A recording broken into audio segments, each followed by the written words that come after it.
Hello students, welcome back. आज की class में हम चैप्टर 8 कंटिन्यू करेंगे।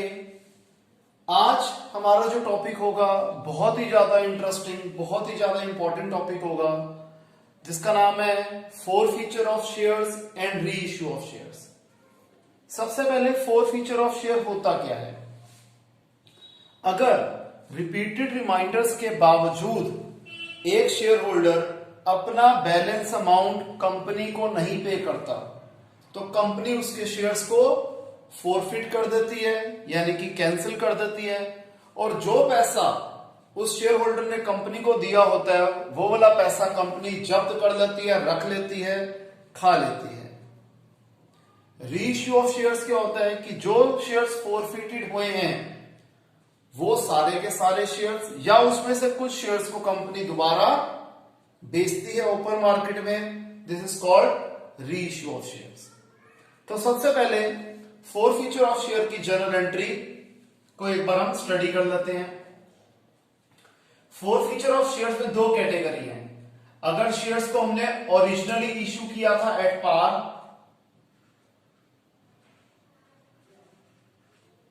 ठीक है जी, या फिर shares originally issued at premium. अगर हमने शेयर्स को ओरिजिनली पार पे इशू किया था तो फोर फीचर की एंट्री क्या होगी?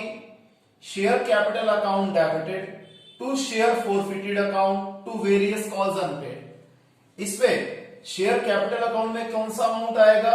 Called up value. कितना पैसा अभी तक हमने शेयर पे मांगा था। शेयर फोरफिटेड अकाउंट ये क्या हो जाएगा? Amount received. और वेरियस कॉल्स अनपेड में उन सारी कॉल्स का नाम आ जाएगा जो अभी तक पे नहीं करे, यानी कि अमाउंट नॉट रिसीव्ड।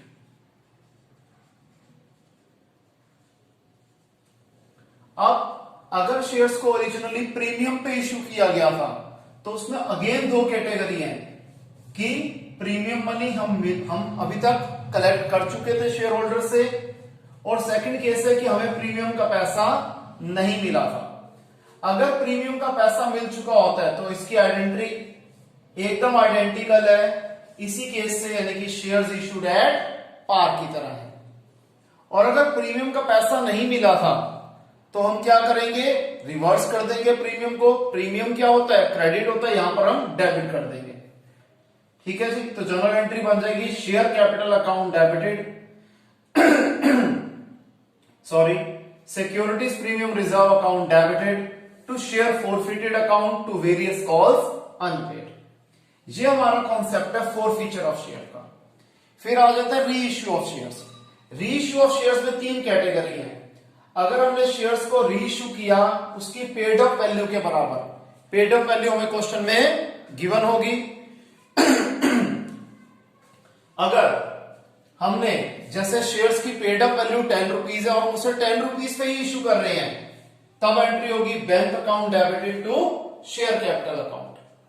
और अगर हमने शेयर्स को इश्यू किया at a price less than the paid up value, paid up value से सस्ता री इश्यू करा है, यानी कि 10 रुपए पेड अप वैल्यू थी और हम 9 रुपए पे री इश्यू कर रहे हैं, तब जनरल एंट्री होगी bank account debited 9 rupees, share forfeited account debited 1 rupees to share capital account 10 rupees. जो मैंने एग्जांपल लिया मैंने उसी हिसाब से फिगर्स लिख दी, इमेजिनरी फिगर्स है ये। और अगर हम शेयर को उसकी पेड अप वैल्यू से ज्यादा महंगा इश्यू करते हैं तो क्या हो जाएगा? वो एसपीआर में आ जाएगा। फॉर एग्जांपल हमने 10 रुपए पेड अप वैल्यू वाले शेयर को 15 रुपए पे री इश्यू करा तो बैंक में आ जाएंगे 15 रुपए, शेयर कैपिटल में 10 रुपए और प्रीमियम में 5 रुपए। तो रीइश्यू में इन तीन केस में से एक केस होगा, तो इन तीन में से कोई एक एंट्री आएगी अकॉर्डिंग टू द केस।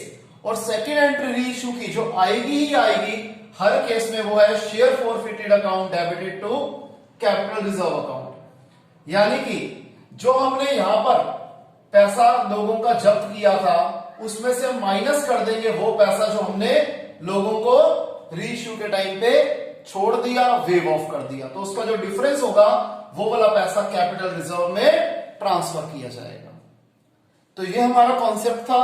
इसे आप कॉपी कीजिए, फिर इससे रिलेटेड हम कुछ एग्जांपल्स डिस्कस करते हैं।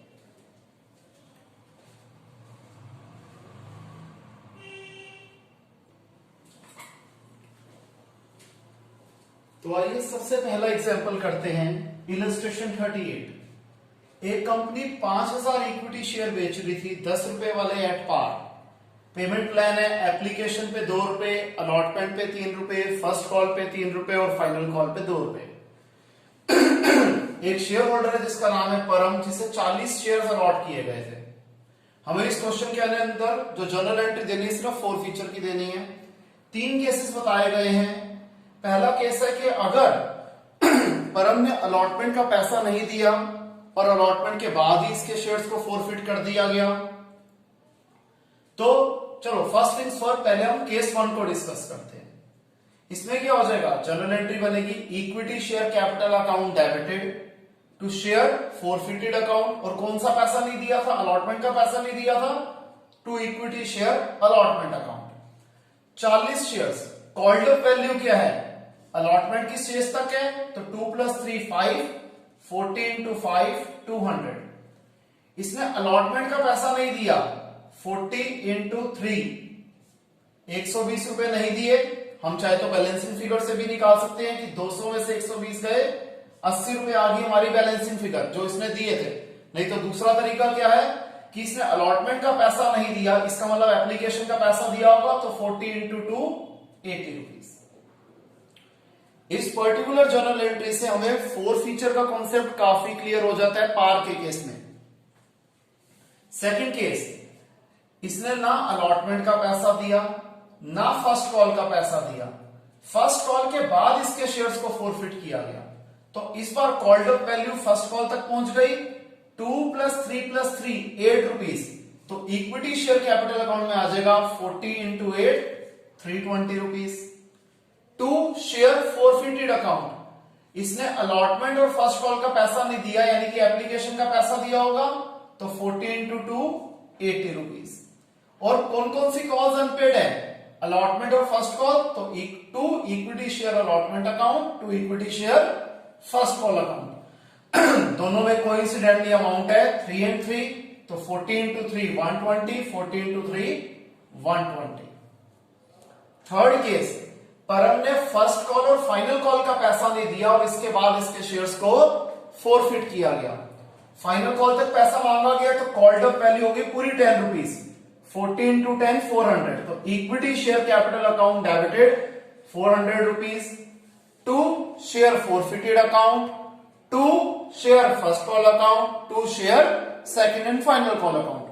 जो पैसा दे दिया और जोन सा पैसा, इनफैक्ट जोन सा पैसा नहीं दिया, वेरियस कॉल्स अनपेड में क्या आ जाएगा, फर्स्ट कॉल और फाइनल कॉल मनी। तो कॉल्ड अप वैल्यू क्या होगी, पूरी 10 रुपीज, 40 × 10 400। कितना पैसा दे दिया था, जब फर्स्ट और फाइनल कॉल का पैसा नहीं दिया, यानी कि एप्लीकेशन और अलॉटमेंट का पैसा दे दिया, 40 × 5 200। फर्स्ट कॉल का पैसा 3 रुपए नहीं दिया, 40 × 3 120। फाइनल कॉल का 2 रुपया नहीं दिया, 40 × 2 80 रुपीज। क्लियर है स्टूडेंट्स, इसे कॉपी कीजिए।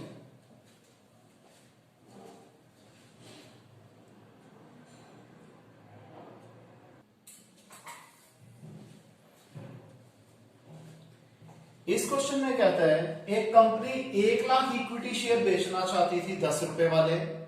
पेमेंट प्लान है 3 रुपीज एप्लीकेशन पे, 4 रुपीज अलॉटमेंट पे और बचा हुआ पैसा जब डिसाइड किया जाएगा। लोगों ने अप्लाई किया 1,40,000 शेयर्स के लिए। इनको अलॉटमेंट इस तरीके से करी गई, फर्स्ट कैटेगरी बनाई गई जिसमें 80,000 शेयर्स वालों को 50,000 शेयर्स दिए गए।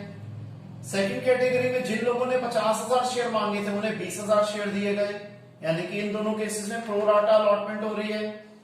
और थर्ड केस में, थर्ड कैटेगरी में 10,000 शेयर्स वाले थे जिनको एक भी शेयर नहीं दिया गया, यानी इनका पूरे का पूरा पैसा रिफंड कर दिया गया।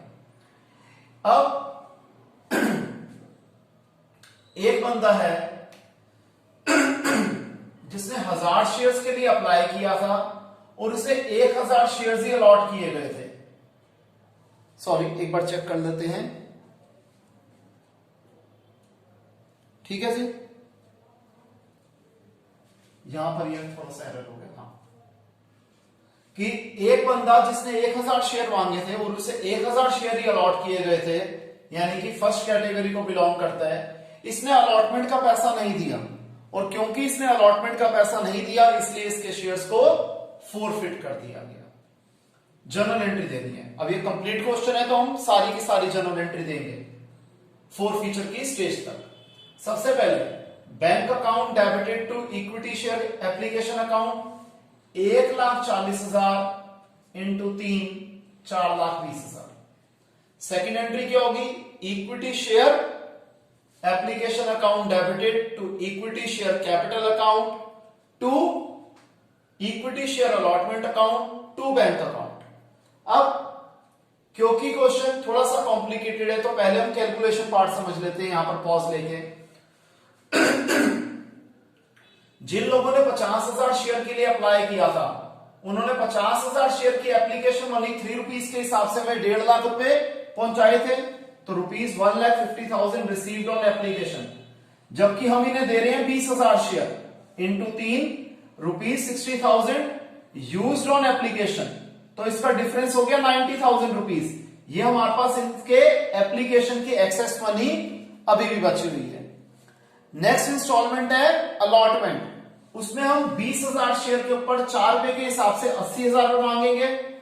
80 के 80,000 रुपए हमने यूज कर लिए, स्टिल 10,000 रुपए बच गए, तो ये 10,000 हम क्या करेंगे? रिफंड करेंगे। तो रिफंड अमाउंट क्या हो जाएगा? एक तो 10,000 शेयर का 3 रुपए के हिसाब से 30,000 रुपए प्लस 10,000 रुपए, ये मैंने हैश बना दिया कि ये मैंने ऐसे कैलकुलेट करा है, तो 40,000 रुपीज रिफंड हो गए। और अलॉटमेंट पे हमने कितना पैसा यूज किया? 80,000 रुपीज यूज किया। क्लियर है? ऐसी चीजें हम पहले भी कर चुके हैं। तो थर्ड जर्नल एंट्री आएगी अलॉटमेंट के पैसा ड्यू कर देगी। जो एंट्री क्या बन जाएगी? Equity share allotment to equity share capital. इसमें क्या हो जाएगा? 1 लाख शेयर्स का 4 रुपए के हिसाब से 4 लाख रुपए। नेक्स्ट एंट्री क्या बनेगी? Bank account debited to equity share allotment account. 4 lakh रुपए आने थे जिसमें से 80,000 रुपए तो ऑलरेडी आ चुके थे, ये माइनस कर देंगे। और 1000 शेयर्स का अलॉटमेंट का पैसा नहीं आया, 1000 इंटू 4 4,000 रुपए नहीं आया, इसे भी माइनस कर दो, तो फिगर आ गई 3,16,000 रुपीज। अब इन 1,000 शेयर्स को फोरफिट किया जा रहा है, तो जनरल एंट्री क्या होती है? Equity share capital account debited to share forfeited account, और यहां वेरियस कॉल्स अनपेड में क्या आएगा? To share allotment account. Called up value क्या है? पूरी 7 रुपीज, 1000 इंटू 7 7,000 रुपीज। इसने एप्लीकेशन का पैसा दे दिया था, 1000 इंटू 3 3,000 रुपीज आ गया फोरफिटेड अमाउंट। और अलॉटमेंट का पैसा 4 रुपए के हिसाब से नहीं दिया था, ये 4,000 रुपए आ गया to equity share allotment, that is various calls unpaid का अमाउंट। क्लियर है? इसे कॉपी कीजिए, थोड़ा और बेटर लेवल के क्वेश्चन हम अटेम्प्ट करते हैं।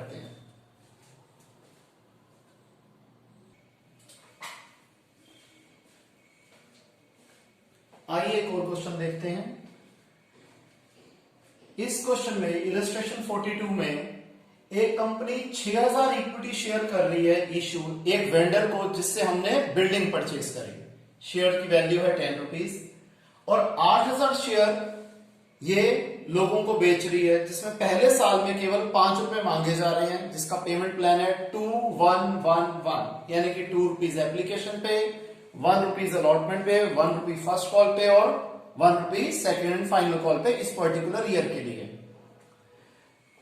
8,000 शेयर जो हमने लोगों को इश्यू करने के लिए निकाले हैं, उसमें से 6,000 शेयर्स के ऊपर पूरे 5 रुपए मिल गए, 1250 शेयर्स पे 4 रुपए मिले, यानी कि second and final call money नहीं मिली। थर्ड कैटेगरी में 500 शेयर्स थे जिनके 3 रुपए मिले हैं, तो ऑब्वियस बात है लास्ट 2 यानी कि सेकेंड एंड फाइनल कॉल और फर्स्ट कॉल दोनों पैसा इन्होंने नहीं दिया।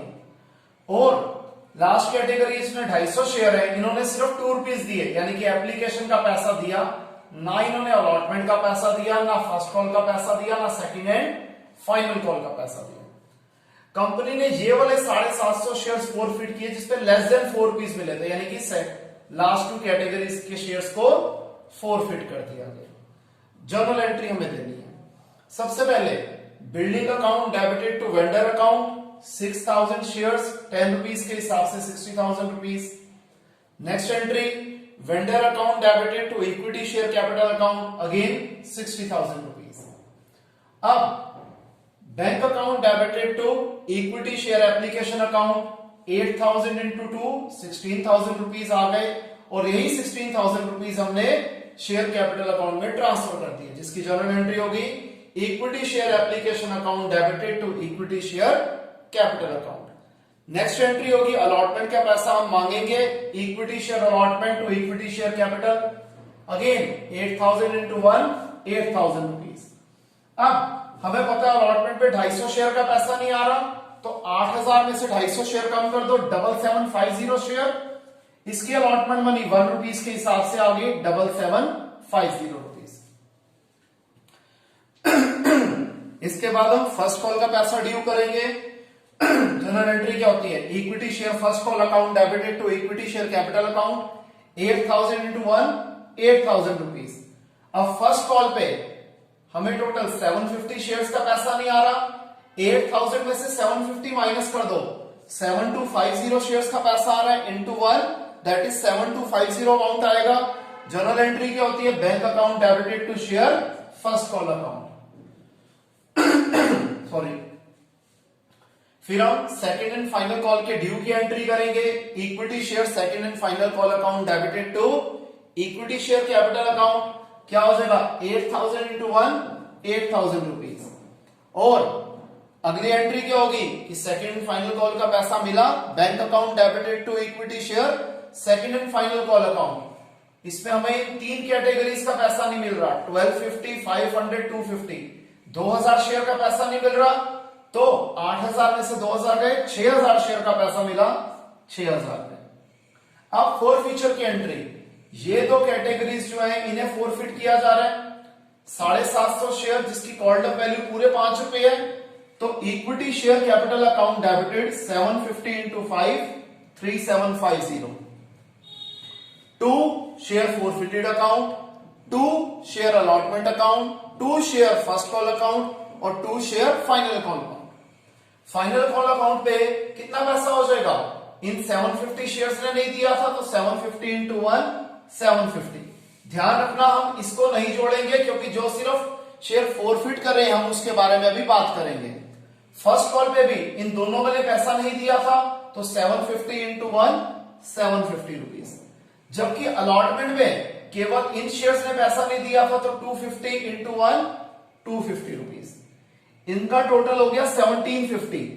3750 में से 1750 माइनस कर दो, आ जाएगा 2,000 रुपए जो आ जाएगा शेयर फोरफिटेड अकाउंट में। क्लियर है स्टूडेंट्स, इसे कॉपी कर दें।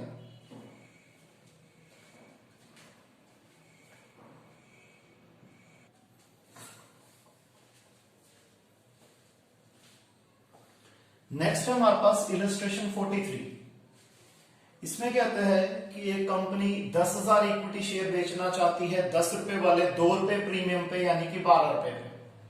एप्लीकेशन पे देने हैं 4 रुपए, अलॉटमेंट पे देने हैं 5 रुपीज इंक्लूडिंग प्रीमियम यानी कि 3 + 2 हो जाएगा। फर्स्ट और फाइनल कॉल पे 3 रुपए। गौरव जिसे 200 शेयर्स अलॉटेड थे, क्या एंट्री करेंगे हम सिर्फ 4 फीचर की। अगर केस 1 में गौरव ने अलॉटमेंट का पैसा नहीं दिया और इमीडिएटली इसके शेयर्स को फोरफिट कर दिया गया।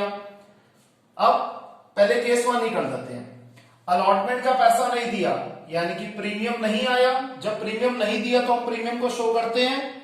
प्रीमियम जब हमें नहीं मिलता तब जनरल एंट्री क्या बनती है, equity share capital account debited SPR account debited to share forfeited account और वेरियस कॉज अनपेड में आ जाएगा to equity share allotment account.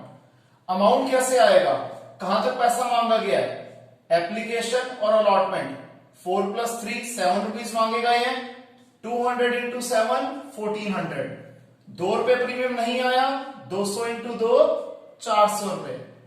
Allotment पे कितने पैसे नहीं दिए, टोटल 5 रुपीज थे, 200 इंटू 5 1000 रुपए। तो ऑब्वियसली बात है इसने एप्लीकेशन का पैसा दिया था 200 इंटू 4 800 रुपए। केस 2, इसने अलॉटमेंट का पैसा भी नहीं दिया और जब फर्स्ट और फाइनल कॉल का पैसा भी नहीं दिया तो इसके बाद इसके शेयर्स को फोरफिट किया गया। अब यहां पर सबसे पहले अगेन अलॉटमेंट का पैसा नहीं मिला, प्रीमियम नहीं मिला, यानी कि प्रीमियम को शो करेंगे। जर्नल एंट्री सेम होगी ऊपर वाली, equity share capital account debited, SPR account debited, to share forfeited account, और यहां पर वेरियस कॉल्स अनपेड में क्या आ जाएगा, to equity share allotment, to share first and final call.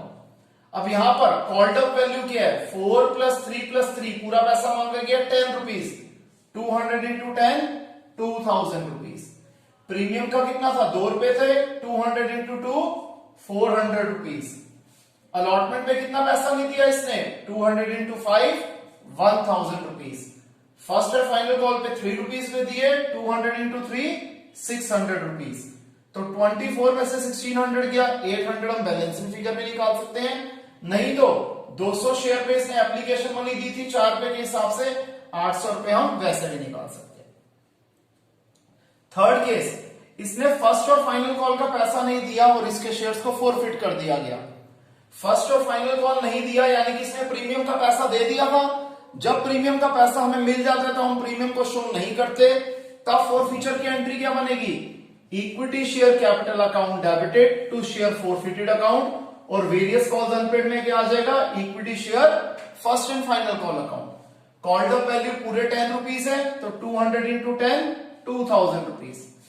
First और फाइनल कॉल का पैसा 3 रुपए नहीं आया, 200 × 3 600 रुपीज। तो बचे हुए 7 रुपए हमें मिल गए थे, 200 × 7 1400 रुपीज। क्लियर है, इसे कॉपी कीजिए।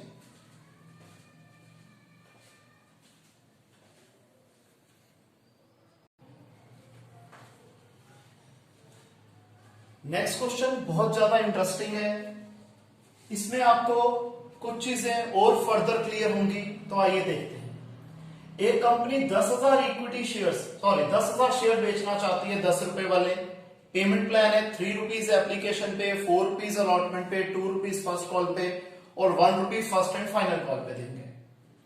हमें इस क्वेश्चन में क्या निकालना है कि मैक्सिमम परमिसिबल डिस्काउंट क्या होगा, मतलब अगर हम शेयर्स को री इश्यू कर रहे हैं तो हम मैक्सिमम कितना डिस्काउंट दे सकते हैं। ध्यान रखना, मैक्सिमम परमिसिबल डिस्काउंट यानी कि एमपीडी किसके बराबर होता है, जितना पैसा हमने लोगों का फोरफिट किया होता है।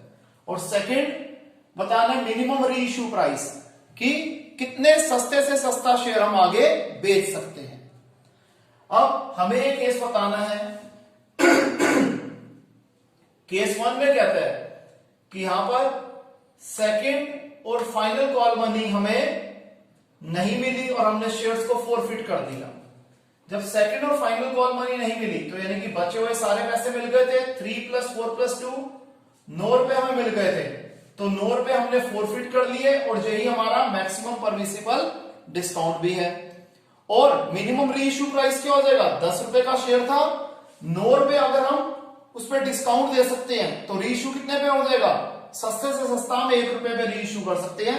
अब हमारी मर्जी है हमें 1 रुपए पे री इश्यू करें या ज्यादा पे री इश्यू करें, लेकिन 1 रुपए से सस्ता हम चाह के भी री इश्यू नहीं कर सकते।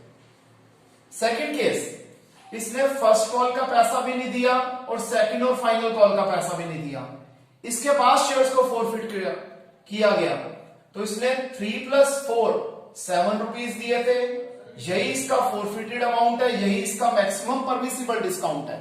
और मिनिमम री इश्यू प्राइस क्या हो जाएगा, 10 - 7 दैट इज 3 रुपीज। आगे केस 3, इसने ना अलॉटमेंट का पैसा दिया, ना फर्स्ट कॉल का पैसा दिया, ना सेकंड एंड फाइनल कॉल का पैसा दिया, तो ऑब्वियस सी बात है सिर्फ एप्लीकेशन का पैसा दिया था 3 रुपए, यही इसका मैक्सिमम परमिसिबल डिस्काउंट होगा। और मिनिमम री इश्यू प्राइस क्या हो जाएगा, 10 - 3 7 रुपीज। केस 4, ना इसने अलॉटमेंट का पैसा दिया, ना इसने फर्स्ट कॉल का पैसा दिया, यहीं पे शेयर्स को फोरफिट कर दिया गया। इसने अगेन सिर्फ एप्लीकेशन मनी दी थी 3 रुपए की, यही अमाउंट हमने इसका फोरफिट किया, यही अमाउंट मैक्सिमम परमिसिबल डिस्काउंट है। और मिनिमम री इश्यू प्राइस क्या हो जाएगा, वही 10 रुपीज की फेस वैल्यू में से मैक्सिमम परमिसिबल डिस्काउंट निकाल देंगे तो मिनिमम आपका प्राइस आ जाएगा जिसपे हम शेयर्स को री इश्यू कर सकते हैं। लास्ट केस, इसने फर्स्ट कॉल मनी नहीं दी और इसके यहीं पर शेयर्स को फोरफिट कर दिया गया, यानी कि इसने 3 + 4 ₹7 दे दिए थे, यही इसका मैक्सिमम परमिसिबल डिस्काउंट है और मिनिमम रीइश्यू प्राइस क्या हो जाएगा 10 - 7 दैट इज ₹3। इसे कॉपी कर लें।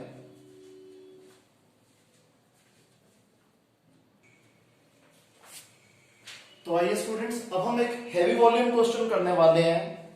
ज्यादा फोकस करना इस पर्टिकुलर क्वेश्चन में, क्योंकि अगर ये क्वेश्चन समझ में आ गया तो काफी हद तक आपको पुराना टॉपिक भी रिवाइज हो जाएगा और जो टॉपिक हमारा बचा है उसका भी काफी हद तक रास्ता क्लियर हो जाएगा आपको समझने में। कहते हैं एक कंपनी 1 लाख शेयर बेचना चाहती थी ₹10 वाले एट पार। एप्लीकेशन पे ₹3, अलॉटमेंट पे ₹4, फर्स्ट और फाइनल कॉल पे ₹3। इशू ओवर सब्सक्राइब किया गया 3 गुना, यानी कि 3 लाख शेयर्स के लिए लोगों ने अप्लाई करा। 20% शेयर्स को रिजेक्ट कर दिया गया। 3 लाख का 20% 60,000 शेयर्स को रिफंड कर दिया पैसे। और उसके बाद 2 कैटेगरी बनाई। कैटेगरी 1 में 1,60,000 शेयर थे जिन्हें 80,000 शेयर अलॉट किए गए। कैटेगरी 2 में वो लोग थे जिन्होंने 80,000 शेयर्स के लिए अप्लाई किया था, उन्होंने 20,000 शेयर्स दिए गए। एक्सेस पैसे को हमने यूज करना है अलॉटमेंट पे और फर्स्ट और फाइनल कॉल पे। एक बंदा था जो कैटेगरी 1 को बिलोंग करता था, इसने 320 शेयर्स के लिए अप्लाई किया था। इसने फर्स्ट और फाइनल कॉल मनी नहीं दी, इसलिए इसके शेयर्स को फॉरफिट कर दिया गया। और ये सारे के सारे शेयर्स जो फॉरफिट किए गए हैं वो रीइश्यू कर दिए गए ₹15 के हिसाब से, फुली पेड अप। हमें कॉल्स इन एरियर और कॉल्स इन एडवांस को स्पेशली शो करने के लिए कहा गया है। तो सबसे पहले हम कैलकुलेशन वाला पार्ट कर लेते हैं कैटेगरी 1 का। यहां पर क्या है, 1,60,000 शेयर्स के ₹3 के हिसाब से ₹4,80,000 रिसीव्ड ऑन एप्लीकेशन। अब हमने इन्हें शेयर्स इश्यू करके दिए 80,000 इंटू 3 ₹2,40,000 हो गया यूज्ड ऑन एप्लीकेशन। तो 4,80,000 में से 2,40,000 गए, 2,40,000 रुपए हमारे पास अभी भी बच गए एप्लीकेशन से रिलेटेड। यहां पे अब हम 80,000 शेयर की अलॉटमेंट मनी ₹4 के हिसाब से मांगेंगे, 3,20,000 रुपए। 2,40,000 रुपए तो ये हमारे इसमें यूज हो गए। ठीक है जी। अब यहां पर मैंने एक ये फिगर बनाई है, इसका यूज क्या बताऊंगा बाद में। अब आ जाते हैं कैटेगरी 2 पे। यहां पर 80,000 शेयर्स वालों ने हमें ₹3 के हिसाब से एप्लीकेशन मनी भेजी 2,40,000 रुपए, जबकि हमने उन्हें दिए हैं 20,000 शेयर। तो 20,000 इंटू 3 60,000 रुपए। यहां स्टेटमेंट वही है, पहली वाली में ₹2,40,000 रिसीव्ड ऑन एप्लीकेशन, सेकंड में यूज्ड ऑन एप्लीकेशन और डिफरेंस में एक्सेस ऑन एप्लीकेशन। फिर आगे इन 20,000 शेयर की ₹4 के हिसाब से अलॉटमेंट मनी बनती है 80,000 रुपए, वो भी हमने एडजस्ट कर दी, तब भी 1 लाख रुपए बच गए। इनकी first and final call money 20,000 into 3 60,000 रुपए, ये भी हमने यूज कर लिए, तब भी 40,000 रुपए बच गए जो हमें रिफंड करने हैं। तो रिफंड अमाउंट क्या हो गया, 40,000 रुपए ये, और 60,000 शेयर का ₹3 के हिसाब से 1,80,000 रुपए। तो ये देखिए जो 2 बैंक अकाउंट में हम लिखेंगे 60,000 इंटू 3 ये वाली कैटेगरी, और 40,000 मैंने लिख दिया #1 का है ये फिगर की 40,000 हमने ऐसे कैलकुलेट करा। अब देखिए सबसे पहली जनरल एंट्री क्या होगी, bank account debited to equity share application account 3 lakh into 3 9 lakh rupees.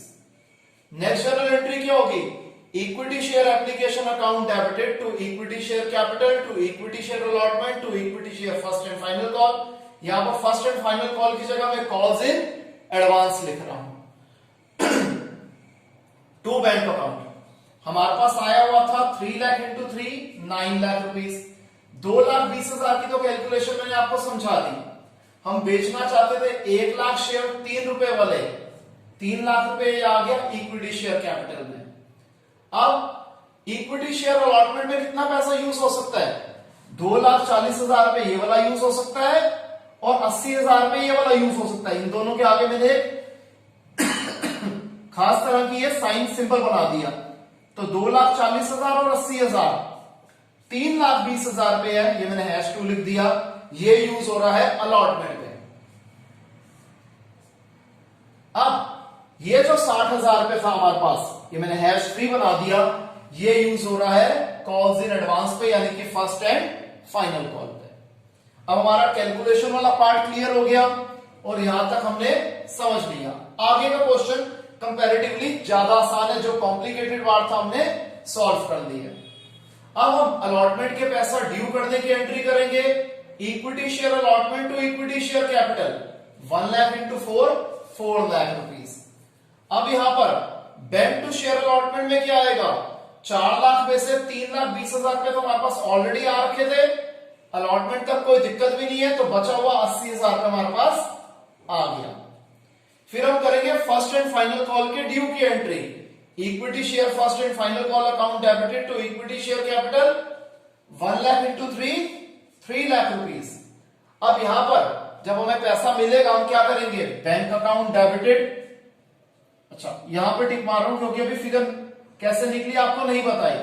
Calls in arrear, जो पैसा नहीं आ रहा, कॉल्स इन एडवांस, जो पैसा हम यहां वाला यूज कर रहे हैं। आपको पता है calls in advance originally credit किया जाता है और जब उसे यूटिलाइज करते हैं या एडजस्ट करते हैं तो वो डेबिट किया जाता है। To equity share first and final call, equity share first and final call में तो 3 लाख रुपीज आने हमें पता ही है। सबसे पहले कॉल्स इन एडवांस का 60,000 रुपए यूज हो रहा है, ये भी हमें पता है। कॉल्स इन एरियर कैसे निकला, ये बंदा कैटेगरी 1 को बिलोंग करता है, जहां पर अप्लाइड शेयर थे 1,60,000 और अलॉटेड शेयर है 80,000, यानी कि जितने शेयर मांगे थे उसके आधे शेयर इन्हें दिए गए थे। तो जब इसने 3,20,000 शेयर 320 शेयर्स के लिए अप्लाई किया था तो इसे अलॉटेड थे 160 शेयर्स। तो इसने 160 शेयर्स की हमें first and final call money नहीं दी, 3 रुपीज के हिसाब से ये आ गया 480 रुपीज। अब 3 लाख में से इन दोनों का टोटल माइनस कर दो, बैलेंसिंग फिगर आ जाएगी जो हमें पैसे रिसीव हुए हैं। इसके बाद हम क्या करेंगे, यही 160 शेयर्स को हम फोरफिट कर रहे हैं। क्या लिख देंगे general entry, equity share capital account debited to calls in arrear, क्योंकि यहां पर हम क्या लिखेंगे, कॉल्स इन एरियर हमें लिखने के लिए कहा गया है, इसलिए हम कॉल्स इन एरियर ही लिखेंगे। To share forfeited account, called up value थी 10 रुपए, हमें 3 रुपए नहीं मिले थे और 7 रुपए मिल गए थे, तो 160 इंटू 10 1600, 160 इंटू 3 480, 160 इंटू 7 1120।